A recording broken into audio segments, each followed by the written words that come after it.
Hello, I'm Ian Giles and I'm a literary translator of the Scandinavian languages into English.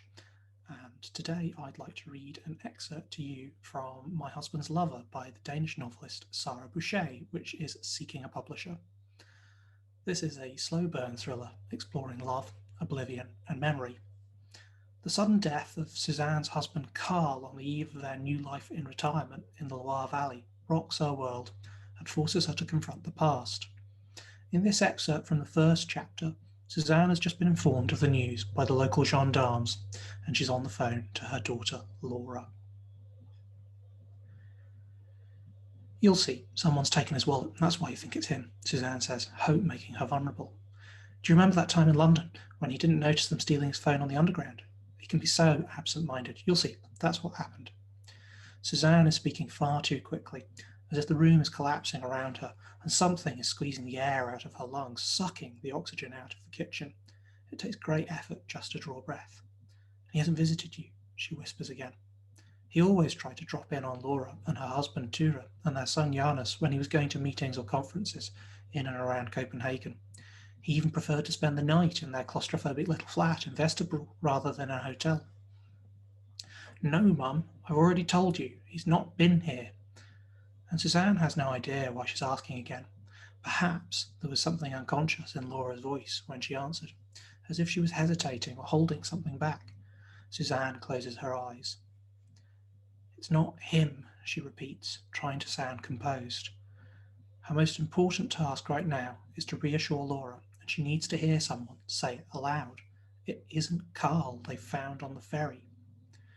Laura clears her throat and blows her nose again.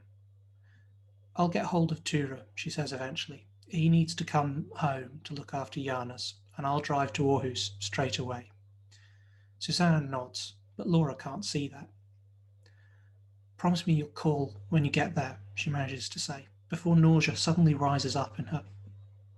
She gets up and drops the phone on the table so she can hang over the kitchen sink. She's in no state to hold the vomit down. For a few seconds, she's convinced that her body will turn against her with the self-destructive rage that she feared and battled throughout her childhood and has practiced controlling her whole life. A series of deep convulsions runs from her stomach through the rest of her body. The pain is very familiar. It feels like it will never stop. Slowly, she regains control of her body and her breathing, her gaze fixed on the small figure of Jesus on the cross left above the window by the previous occupants. A withered olive branch has been stuck in between the window frame and the metal edge holding the cross on its bracket. Madame, one of the police officers says cautiously behind her. She looks at him in confusion. You have cut yourself, madame. Only now does she see the dark blood, glistening red amongst the shards of glass, crushed mussel shells, and the exposed orange-yellow mollusks. She runs a glass of water from the tap and sits down so she can remove the sharp fragment that she stood on her way to the kitchen sink from the sole of her foot.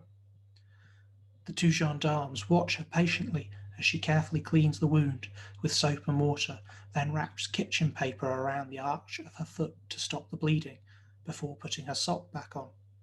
She has no idea which of the many moving boxes contains the first aid kit with the bandages and plasters, and it's unimportant.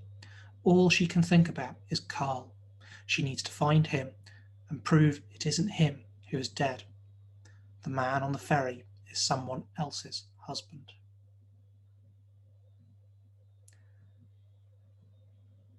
And that was an excerpt from My Husband's Lover by Sara Bouchet, which is seeking a publisher. Thank you.